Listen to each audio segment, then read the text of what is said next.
네, 안녕하세요. 영화계 백구와 허효시. 예, 안녕하세요. 김정원입니다. 네, 오늘도 댓글을 소개시켜드리고 그들 각자 본 영화 시작하도록 하겠습니다. 네, 스트렐카님이 2만원을 후원해주셨습니다. 네, 감사합니다. 매우 감사드리고 네. 뜻하지 않은 이런 또 기쁜 소식이라 사실 이번 주에 좋지 않은 일들이 많아가지고 네, 심적으로 굉장히 괴로웠거든요. 네, 팟캐스트 진행하는 거나 뭐 여러 가지 삶에 있어서. 근데 또 이렇게 후원해주시고 응원해주셔서 너무나도 감사드리고, 컨택트 편 정훈님도 그렇고 저도 그렇고 유난히 신나게 들려서 같이 웃으면서 들으셨다고. 네. 영구와 맹구와 샹하이 장군이 좀 재밌으셨나봐요. 저도 생각지도 못한 드립에 좀 재밌게 봤던 것 같습니다. 예, 다시 한번 후원해주셔서 감사드립니다. 네, 감사합니다. 네. 그리고 붉은 머리님이 댓글을 달아주셨습니다. 저희 두 명의 영화관이 좀 비슷하다고. 그래서 다른 팟캐스트들은 컨택트라는 영화를 아예 호평을 하는데 우리 둘은 영화 보는 시간이 비슷하다 보니까 새로운 사람이 유입돼서 객관성을 갖고 얘기를 했으면 좋겠다라는 말씀을 해주시고, 영화계 1화부터 애청한 청취자로서 남겨주신다고. 댓글로 달았듯이 네. 다른 시각을 확보하기 위해서 게스트를 종종 섭외하고 있습니다. 그래서 관절 다양성을 불어 넣어줄 수 있지 않을까 기대하고 있고요. 그런 의미에서 붉은 머리님이 나오셔도 저희는 감사하게 게스트로 모실 수 있었으면 좋겠습니다. 그리고 웨스 앤더슨님이 댓글 달아주셨습니다. 부산행 편 이후 최고의 사이다 같다고. 주변 지인들은 다 컨택트를 재밌게 보셔서 쫄리셨는데 저희 방송 들려드리고 싶다고 주변인들한테 네, 그렇게 말씀해 주셔서 너무 감사하고, 저도 나름 커뮤니티에 글을 올렸는데 공감을 많이 해주시는 분들이 또 있어서 기분이 좋았고, 또 이렇게 공감해 주셔서 마음이 좋습니다. 네, 좋은 게 좋은 것만은 아니잖아요. 저희도 그때 방송 끝나고 나서 바로 했던 얘기가, 아, 이러려고 방송하는 게 아닌데 라는 얘기를 했거든요. 네. 저희 영화 까는 거 별로 좋아하지 않아요. 네, 근데 어쩔 수 없었으니까 네. 그렇습니다. 너그럽게 이해해 주세요. 네. 이거 컨택트도 원래 존나 재밌을 거라고 생각하고 정한 거지. 그쵸. 엄청 소개했잖아요, 저희.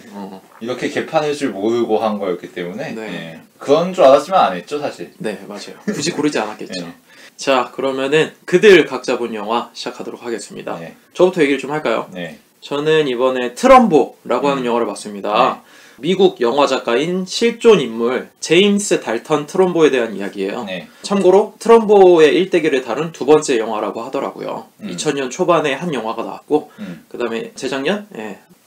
트럼보라고 하는 분은 할리우드 황금기일 때 네. 공산당이라고 하는 사상적 논란 때문에 네. 블랙리스트에 오르게 됐습니다. 그쵸. 이 사람이. 그래서 영화 쪽 일을 못하고 있을 때 대리로 각본을 만들어서 로마의 휴일, 스파르타쿠스 같은 걸작들을 만든 각본가라고 보시면 돼요. 네. 영화는 대충 이렇습니다. 초반에 이 사람의 정치적 행보와 어떤 신념을 갖고 사는 사람인지 보여줍니다. 그리고 나서 로마의 휴일, 그리고 브레이브 원 같은 작품들이 어떤 상황일 때 만들게 된 건지 차분하게 이야기를 해주는데요. 제가 생각하기에 이 사람이 겪은 고난이나 갖고 있는 사상적인 신념에 비해서 영화가 생각보다 굉장히 무던하게 연출을 해줘요. 그렇다 보니까 큰 감명 받지 못하고 그냥 그렇게 끝나서 아쉽다라는 생각이 들더라고요. 그리고 영화 보면서 재밌었던 것 중에 하나가 할리우드 10이라고 불리우는 공산주의 무리가 있었는데 네. 그 무리를 후원하는 배우가 있었어요. 네. 근데 이 배우가 이 인물들을 후원한 뒤에 1년 동안 영화일이 들어오질 않는 거예요. 네. 그래서 어쩔 수가 없잖아. 먹고는 살아야 되는데 배우인데. 그래서 결국에 그 사람들을 폭로를 하게 되고 배신하는 장면이 나와요. 네. 근데 이 사람이 사실 되게 의리 있는 것처럼 영화에서 그려졌는데 왜 배신을 했을까? 트럼보랑 마주하면서 이제 왜 배신했는지에 대해 이유를 설명하는 장면이 나오는데 네. 그때 이런 식으로 얘기를 해요. 각본가는 그래도 대리로라도 트럼보처럼 작품 활동을 하거나 돈을 벌 수 있다. 근데 나는 연기자기 때문에 그럴 수가 없다. 나 어쩔 수 없이 이런 선택을 한 거다. 라는 이야기를 하는데, 그거 보면서 재밌었던 게 뭐냐면은 흥미롭게 쓸 수 있는 소재라는 생각이 들었어요. 뒤에서 조종하고 연설물 고쳐주는 최순실은 자기 배만 채우면 되잖아. 그 뒤에서. 그치. 이중적인 가치의 혼란 이런 게 있을 수가 없잖아. 근데 막상 박근혜는 국민들 앞에 서면서 기만하는 얘기를 해야 돼. 뒤에서는 또 연설문 고친 거를 또 고뇌하면서 읽으면서 외워야 되고. 근데 그게 더 재밌는 요소라는 생각이 들었어. 네. 네. 저는 이번 주에 여교사를 봤습니다. 아, 보셨어요? 주인공은 김한의 연기하는 효주라는 인물입니다. 이 사람은 계약직 교사로 일하고 있는데 그쵸. 오랜 시간을 기다려왔지만 정규직 교사 티오가 안 나는 거예요. 근데 어느 날 혜영이라고 하는 정규직 교사가 한 명 취임해서 봤더니 이사장 딸이라는 거죠. 그리고 자기의 학교 후배라는 거예요. 자기는 본 적도 없는데. 그러면서 선배님 하면서 따라다닙니다. 그렇죠. 자기 밥그릇을 뺏은 년인데. 네. 그래서 어떻게 족쳐볼까 이렇게 궁리를 하고 있는 와중에 학교 체육관에서 혜영이 자신의 반에 체육특기생으로 있는 무용 전공하는 학생과 성애를 하는 걸 발견하게 됩니다. 네. 그래서 이것을 약점으로 삼아가지고 협박을 하죠. 당장 결별해라. 그렇지 않으면 폭로하겠다. 라고 이야기를 해서 그 둘의 관계를 끝내게 만듭니다. 근데 이때 김하늘이 사실 이 남학생에 꽂혀있던 상태였거든요. 그래서 이 남학생의 무용 콩쿠르라든가 입시를 도와주면서 점점 정이 싹트기 시작합니다. 그쵸, 학원도 자기 돈으로 보내주죠. 네. 그래서 지방까지 끌어들여가지고 자신의 동거남의 반대에도 불구하고 결국은 잠자리를 갔죠. 네. 대충 그런 식으로 흘러가는 이야기인데 네. 그래서 보면서 좀 많이 당황을 했습니다. 결국에는 어떤 식으로 끝나냐면은 네. 김하늘, 그러니까 효주가 네. 혜영의 집에 가서 끓는 물로 혜영을 죽이거든요. 그쵸. 커피 물 좀 받으라 했는데 얼굴에 그냥 들이부어버립니다. 네. 그러면서 사람이 꿈틀꿈틀하다가 죽어요. 맞아요. 아무 반항도 못하고.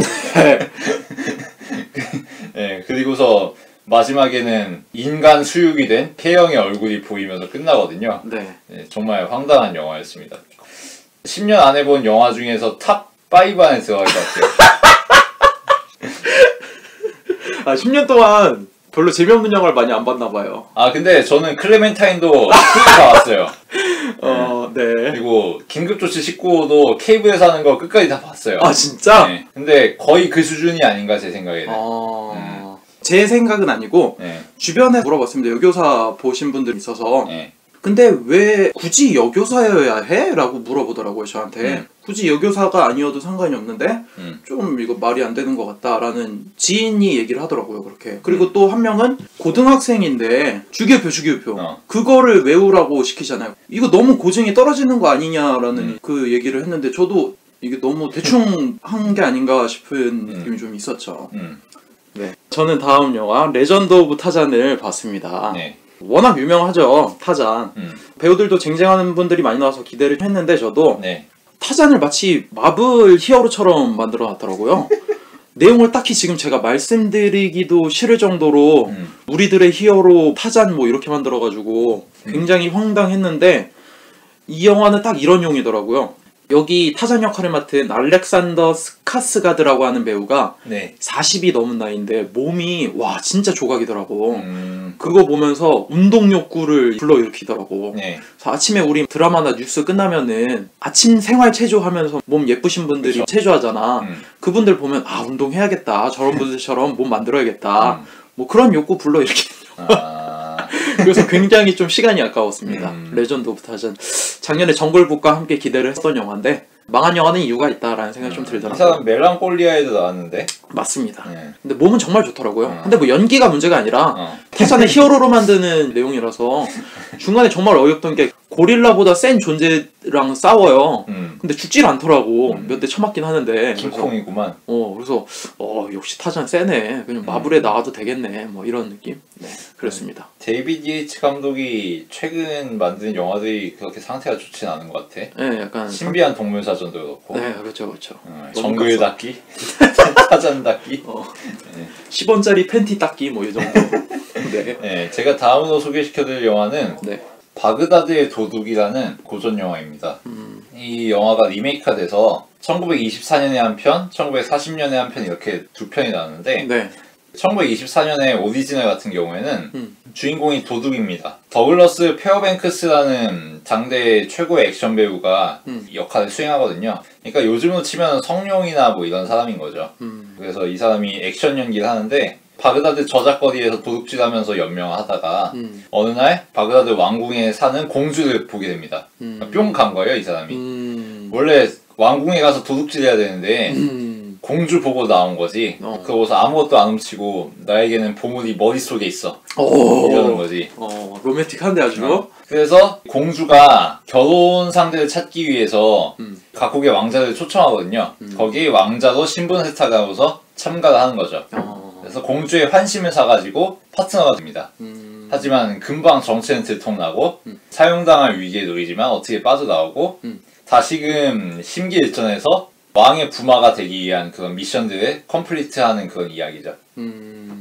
그래서 고대 아라비안 나이트의 이야기를 차용한 각본이기 때문에 아라비안 나이트에 나올 법한 이런저런 재밌는 사건들이 일어나거든요. 바닷속에 들어가서 보물을 구한다든가 이런저런 전설스러운 일들이 굉장히 많이 일어나는데 그쵸. 그걸 스크린으로 구현하는데 꽤 어려움이 있을 거 아니에요? 그치. 그때 1924년이니까 또 특촬물 테크닉이 얼마나 형편없겠어. 근데 그 와중에도 하늘로 솟구치는 로프 같은 걸 구현한다든가 그러니까 밧줄이 꼿꼿하게 서 있는 거야. 그걸 타고서 위로 올라갈 수 있는 거지. 그리고 사람의 생명을 살릴 수 있는 뭐 황금 사과라든지 뭐 이런 소재들을 시각적으로 구현하거든. 어떻게든 그 시대에 가능한 특수효과들을 모두 동원해서 그것들만으로도 상당히 그럴듯하더라고. 이 시대에는 이게 알라딘이었겠다라는 생각이 들더라고. 그리고 실제로 1940년에 나온 이 리메이크 작품하고 같이 보면은 알라딘하고 굉장히 흡사한 점이 많은데 1940년에 나오는 이 리메이크 작품에서는 인물 간의 구도가 바뀌어서 주인공은 아부라는 인물이고 아흐메드라는 왕자하고 친해져. 근데 이 아흐메드라는 왕자는 자파라는 대신에게 모함을 받아서 감옥에 오게 된 거야. 여기서 일단 견적이 나오죠. 아부는 뭡니까? 알라딘에 나오는 원숭이 이름이잖아요. 그치. 그리고 샤파는 악역 이름이지. 도시는 바그다드, 아그라바지고. 그리고 공주하고 썸씽이 있고. 그리고 자스민 아니야. 그치. 그리고 주인공이 도둑이야. 신분을 왕자로 세탁했는데 나중에 걸려. 이것도 알라딘에 나오는 이야기잖아. 그래서 이 두 작품을 적당히 믹스해가지고 알라딘의 각본을 썼겠구나 이게 딱 보이더라고. 분위기도 그렇고. 지니만 추가됐네. 램프의 요정. 지니도 있어. 지니도 있어? 리메이크작인 1940년작에 지니가 나와. 자파의 함정에 빠져가지고 어디 바다 이런 데 떨어졌는데 거기서 램프의 요정과 만나게 되는 거야. 그래서 램프의 요정이 거래를 제안하지. 그 세 가지 소원을 들어주면 나 여기서 꺼내줘라. 이런 식으로.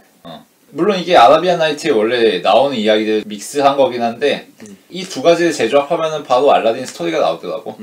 그래서 왜 이 영화가 그 당시에 꽤 흥행했고 리메이크도 성공했음에도 불구하고 왜 리메이크작이 안 나오는지 알겠더라고. 알라딘으로 만들어졌으니까. 재밌다. 왜냐면 결국 똑같은 소재인데 애니메이션으로 기법까지 바꿔가면서 흥행을 시켜버린 거잖아. 과거에 좀 묻혀있던 소재들 다시 돌려놓는 것도 흥행만 한다면 나쁘지 않겠네. 아무래도 알라딘이 워낙 세계적으로 흥행한 작품이다 보니까 이제 나오면은 이거 알라딘 실사구나 라는 소리 듣긴 하겠지. 하지만 그럼에도 불구하고 그 당시에 그런 동화적인 그리고 아라비안 나이트적인 상상력을 어떻게든 영화로 구현하려고 노력한 거 보니까 신기하다는 생각이 들었고 그것을 구현하기 위한 이런저런 특수효과들이 지금 봐도 꽤 재미있다 싶더라고. 옛날에 블록버스터 어떻게 만들었을까 이거를 궁금한 사람이면 한번 봐도 괜찮을 것 같더라고. 난 초반에 그 도둑이 궁에 들어갔다가 공주 보고 반해서 나왔다는 얘기 듣고 그 도둑 성이 혹시 허씨인가 싶었어. 허경영인가? 박근혜를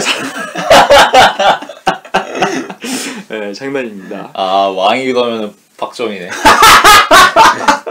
뭐 판타스틱 해듣겠네 아주. 근데 왕은 사실 족도 없는데. 하긴 박정희 족도 없지. 악역은 동방의 왕자거든. 씨발들이. 네, 여기까지 하도록 하겠습니다.